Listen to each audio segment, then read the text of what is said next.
Well, hello and welcome to this free English class, this free English lesson where I'm going to talk about commands, orders, and requests in English.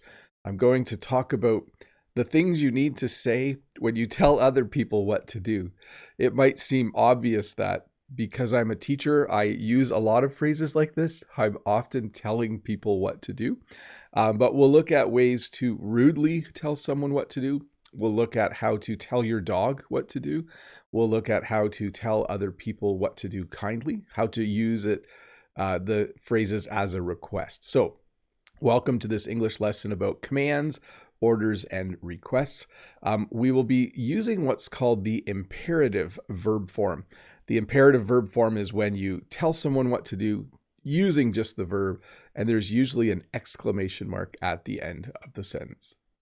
So the first phrase I have is the phrase get out. By the way, I think 3 or 4 of the slides today are just someone pointing and yelling. When you give a command in English, you're often raising your voice a little bit if you're saying it in anger or if you are feeling emotional at the time.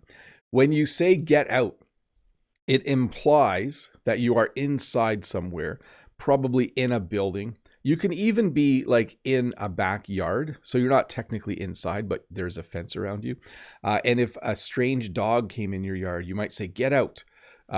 You might even say, get out of here. Okay. Maybe you're watching a TV show and there's a fight at someone's house. And one person says to the person who's visiting, get out or get out of here. That kind of behavior is not welcome here. So get out. It isn't always something that you say angry in an angry way, but I think it can be definitely for sure. Like I'm imagining a scene I saw on a TV show the other night where someone was yelling, get out to someone in a bar. And that's how I got the idea for this lesson. And they were definitely angry. We also can say things like keep out, although normally it's a sign that tells you this. If you see the words keep out, it means don't go in because it's probably dangerous. Sometimes you'll see a sign on a fence that says keep out. We also sometimes will use this as a teacher. I might say, this you're not supposed to go in this room, so keep out. Maybe there's a room where we have all the textbooks or all the computers and students aren't allowed in there. So we would tell them to keep out. Basically, what that means is do not go in, but it's used as a command or an order. Another phrase similar to get out is get lost. This is a little more like slang, although it's very common in informal English speech. When you say to someone, get lost, or let's say an animal like this, I think this is a wolf or a fox. It looks like a wolf. If I saw an animal like this, I would probably yell, get lost, or get out of here, get lost. So basically, when you're lost, you don't know where you are. And this command is used to tell someone or an animal that you want them to go away. You want them to leave and then not come back. So in a way, you want them to be lost and not return. Get lost. Let's see here. Stop it and quit it. So these two are commands or orders that parents often give to children when children are really excited and maybe making too much noise or playing too loudly, or if they're doing something annoying. So a parent might say, stop it, or they might say, quit it. I usually use the phrase quit it. Stop it I use as well. By the way, if you want to change it from a command to a request, so a command is very direct. A request is a little more polite. So if I wanted to make this a request, I might say, stop it, please, or quit it, please. When you add the word please, it softens the command just a little bit and makes it more of a request. If you were wondering what the difference between a command and request was. So stop it and quit it. Something you say to someone when they're doing something that annoys you. Stop it, quit it. So you might have neighbors that play their music way too loud. You might have neighbors that they come home from work every day and they just turn their radio up really loud. And if you knocked on their door, if you were angry, you might say, turn it down. If you were Talking to your children, though, if your children were playing loud music, you might say, turn it down, please. Again, adding the word please to soften things a bit. Hey, and a little bit about the imperative. I should have explained this at the beginning. The imperative is simply the verb. So if you have the verb, to stop, if you remove the word to and you just yell stop, that's the imperative form of the verb. It's one of the easiest verb forms to conjugate, because if you have a verb like, if you want to tell someone to go somewhere, you just remove the to, the to, and you just say go. So it's a very simple verb form when you want to give a command. But yes, loud music sometimes results in people saying turn it down. This one is almost always said forcefully and maybe with a bit of anger or frustration. There is no polite way to say shut up. Okay, so when you yell shut up to someone, it means you want them to stop talking. It means you want them to stop talking to you. It usually happens during a conversation when people are arguing and when they get angry at each other. Eventually, one person might just say, shut up. I'm tired of listening to you. Just shut up. So shut up. You can't say shut up, please. That doesn't make it any nicer. You can't add the word please to this command and make it work better or sound a little softer or nicer. Definitely when you say shut up, it means that you are a little bit upset or a little bit angry. Sometimes people are very stressed. Sometimes people are they're very anxious, or they have a lot of anxiety. And if they sit down, you might just say, relax, maybe just relax. Maybe someone's angry about something that happened in their day. You might just say, relax, let's have a cup of tea and talk about it. So when you give the command, or it's actually more of a request, I think, relax, you're usually calmly asking someone to just take a deep breath, maybe count to 10, and to try to stop being angry or upset, or at least be a little bit less angry. So relax. That's a great line, by the way, to say to someone, hey, relax, let's sit down and have a cup of tea and you can tell me all about your day. So relax is definitely a command where you're asking someone to be a little more calm. Watch out and look out. So when you yell, watch out or look out, usually someone maybe is in danger. Maybe if you're at a soccer game and you're standing on the sidelines, and maybe you're talking to someone beside you and the soccer ball is coming towards your head, people would yell, watch out or look out. This guy, thankfully, he has a hard hat on. So the hammer that is falling, if it hits him, it won't hurt him. But if you saw this happening, you would definitely be yelling, watch out or look out. You wouldn't be angry. You would just yell this because you are concerned for the other person's safety. So watch out or look out, and then hopefully they move quickly, and then the danger is avoided. Slow down. Have you ever been in a car with someone who drives too fast? Maybe you're driving with one of your teenage children and you want to tell them that they're driving too fast. You would say slow down. So yes, definitely when someone drives quickly, when someone makes you feel uncomfortable because they're going too fast, you would probably tell them to slow down. That would be the command that you would give them. Slow down. And again, if you add please, slow down, please, it sounds a little nicer. But you have to recognize too that when you give commands and orders, it means that either you're like a parent or a teacher or an older person talking to a younger person, or maybe you're feeling angry or you're feeling emotional, because it's very direct when you tell someone to do something. Because the most polite way to say it would be, could you slow down, please? When you drive this fast, it scares me a little bit. That would be very polite. And if you said slow down, that would be very angry, a lot more emotion. So we have quiet, quiet down, be quiet. I put a picture of a teacher. This is a common phrase for teachers to say. Again, when you say quiet, or when you say quiet down, or when you say be quiet, it's somewhat forceful. If you wanted to soften it, you would say quiet, please, or quiet down, please, or be quiet, please. This adding the word please just makes things so much nicer and calmer and polite in English. So if you are in charge of some people, or if you're somewhere where there's a lot of people who are being kind of loud or talking, you could say quiet or quiet down or be quiet. Notice how my voice gets a bit stronger. Quiet. And then quiet please or quiet down please. Just a nicer way to say it. Listen up is a way to get people to listen to you. So if you're standing with a large group of friends and there's a lot of conversations, maybe you're trying to decide with 10 people what movie to go see. And maybe you look on your phone and you're like, oh, just a minute, listen up. There's a movie playing in 10 minutes just down the street. So when you say listen up, you're basically asking everyone to listen to you. You're asking them to give you their attention.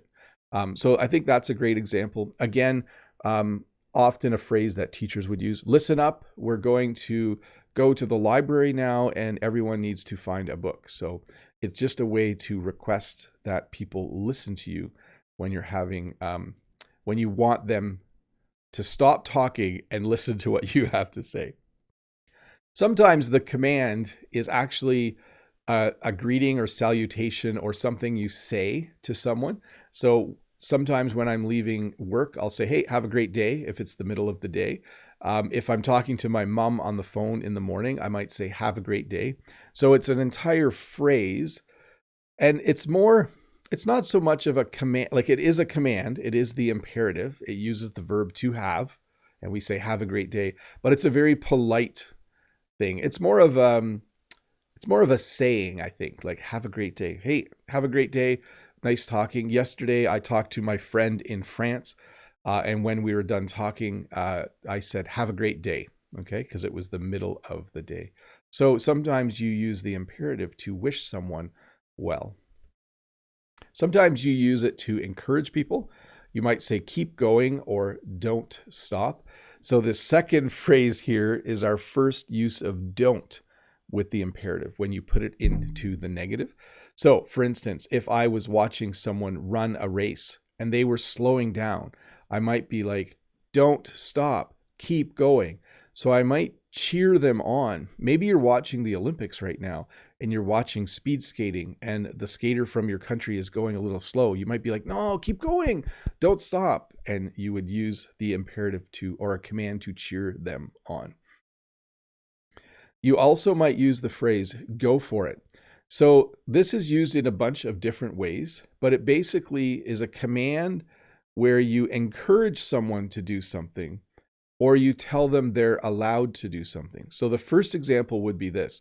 If a friend said, I'm thinking of applying for a job at Amazon, you might say, that sounds great, go for it. That means that you agree that it's a good idea and you think they should do it. I'm thinking of watching Bob's live stream this morning. You might say to someone, oh, good idea, go for it. I have a lot of fun. Here you'll see that there are some boxes with donuts. If I was giving out donuts and someone said, can I take one? I might say, go for it. So I'm giving them permission to do it. So it can be used to encourage someone. If they say they might do something or they're thinking about do something, if you say go for it, or it's a way to give permission. Like, may I have a donut? I could say sure, or I could say go for it. So here's one that I've mentioned during the question session, sit down and take a seat. These two commands, the verb to sit and to take a seat is a verbal phrase. Both mean that you're talking to people who are standing up and you're asking them to find a chair or to sit on the floor. And you're asking them to sit down. Teachers use this. If you go to a meeting, maybe you go to City Hall and there's a meeting. Before the meeting, everyone is standing around talking. Someone might go to the mic and go, could I have everyone sit down, please? Could you sit down, please? Hey, could take a seat, please? We're going to start the meeting. So notice again, adding the word please softens it a bit and makes it kinder. But it's definitely a way to ask people to sit down, to find a chair and sit in the chair, or even to sit on the floor if that's what you're doing. And then the opposite, of course, is stand up. So maybe you are somewhere where a whole bunch of people are sitting and the person in charge needs everyone to stand up. They would just say stand up. And again, if you wanted to soften it and make it a little more polite, you would say stand up, please. I see in the chat from Yaroslav, someone saying, or Yaroslav saying, please be seated. That's definitely another way to say it kindly. Find a seat, please. Take a seat, please. Please be seated, or sit down, please. All of those are common ways. And again, the example of if a meeting is starting, that's what you would hear. Great addition, Yaroslav. Help. So this person is fine, by the way. This is a picture of a person swimming and they're fine. They're just yelling help because they want someone to help them. So this is something that you yell when you are in danger. So let's say you fall down and you hurt your leg and you can't get up. You would yell help. Let's say you're swimming and you don't know how to swim and you're sinking. You would yell help. Well, you need to have your head above water to do that, of course. But definitely this is the short and quick way to let someone know that you need assistance. You need someone to come and help you. So you would yell help. Another negative version of a command is the don't forget phrase. Sometimes in life you go to do something and you forget what you were supposed to do. So sometimes Jen, for instance, will text me and say, don't forget to go to the grocery store. Don't forget to get the mail. Don't forget to pick up some milk. So the don't forget command is used to remind someone. When students leave my class, I'll say, don't forget to do your homework tonight.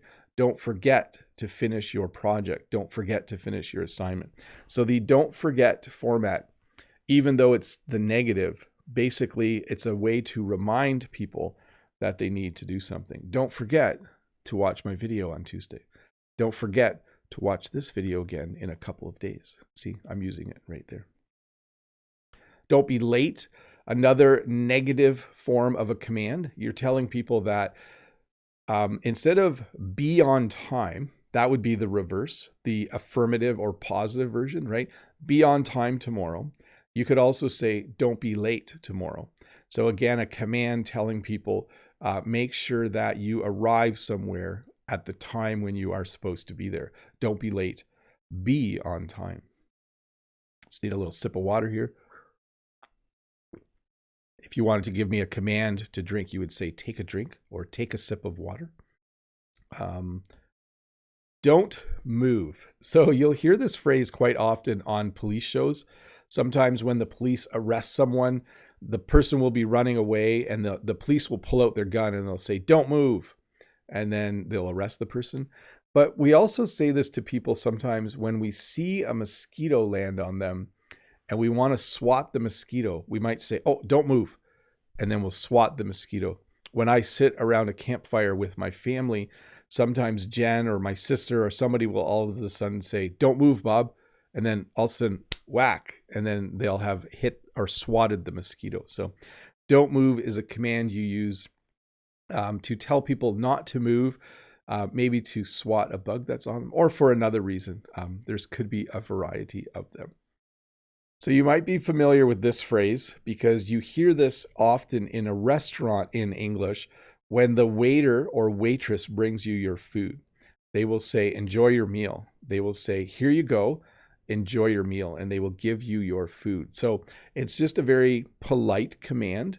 Again, it's the verb to enjoy, but it's used to kind of wish someone well at a restaurant. So enjoy your meal. Thanks for coming. Here's your food. Enjoy your meal. So they want you to have a good time eating, a good time talking with your friends, and just a nice time at the restaurant where you're at. So enjoy your meal. You could say this at home too. Like, I guess I could say, if I had guests over, I might, bring the food to the table and say, enjoy your meal. But it's most common to hear this in a restaurant. Audie said, Bob, I just checked. Yeah, I will fix that, Audie, after this lesson for sure. We also have borrowed a phrase. We say this two ways. When someone is going on a trip, we will often say, have a good trip. We will say, enjoy yourself. And we might even say bon voyage, which is not English, it's French. So we have a number of phrases that we use similar to have a good day, have a great day. We sometimes will say to people, have a good trip, have a great trip, or bon voyage. Basically, wishing someone well when they leave to go on a trip. We're basically saying the long version would be, I hope when you are on your vacation or trip that you have fun every day. Have a good trip. And then in there, I said, enjoy yourself as well. I'm not sure if you heard that one. Have a good trip. Bon voyage. Enjoy yourself. Watch your mouth is something that usually adults say to children when they use a bad word. Excuse me. Like when they use a swear word, they'll say, watch your mouth. It basically means stop swearing, stop using swear words. If a student, how would I say this? I'm not sure I would say watch your mouth, please, because if a student swears in class, I usually ask them to go sit in the hall. And then I might go to them later and say, look, you can't swear in class. Watch your mouth is very direct. Like angry parent might say this to a child who swears. So if they said the F word or something like that, they might say, hey, watch your mouth. You can't say that word in public. And then you might have seen this if you've been to an English-speaking country, watch your step. This means that there might be a little gap between you and the train. Maybe there's a set of stairs where the stairs are really narrow and the steps aren't very big. Anytime you're in a situation where you might trip and fall because things are uneven or there's a hole or any of those kinds of things, there will be a sign that says, watch your step. Caution, watch your step. It basically means be careful when you walk here. Watch your step. Be nice. So this is something we often say to our children when they go to school. We say, have a good day. Enjoy your day at school. Be nice, or be nice to your teachers. We sometimes say that too. I often say this when students leave my classroom. I'll say, hey, have a good night. See you tomorrow. Be nice to your parents, because I always know sometimes teenagers aren't nice to their parents. So this is a command that's given in a nice way. It's not something like, you're not like, be nice. You wouldn't say it in a mean way. You would definitely say it in a nice, kind way. You would say, hey, see you later, be nice. And it is, again, usually someone like an adult talking to children. You might say this to your dog as well, by the way. If your dog growls, you might pull them back on their leash and say, hey, be nice. This is our neighbor. Don't growl at our neighbor. Be nice. Have fun is another good one. Sometimes people, I'm trying to think, gamers, if any of you are younger, there's short forms like good luck, have fun is something they say in video gaming, or at least they used to when I was more of a gamer, before a game or a match. So GLHF, good luck, have fun.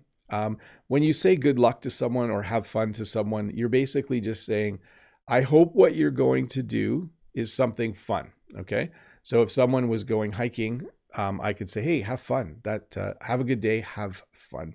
Basically wishing someone well. And then have a good day is something you could say when did I do this one already? No, I did have a great day. So we did have a great day, and now we have a good day. Two ways to basically say to someone, I hope your day is awesome. It's something that I say to all of you when I've done my live streams. I usually say, have a good Friday, or have a good day, or have a good weekend. And then this is not technically a verb, but we have shortened another phrase, the phrase see you later. We have shortened that phrase to just later. So I'm going to end with this slide and I'll do some questions. But it's a very slang way to say goodbye to people. You'll hear students say this, younger people say this. I say it sometimes. I'll just say later. And it basically means I will see you later, or see you later. A very common, informal, I guess it's slang a little bit, way to say goodbye to someone.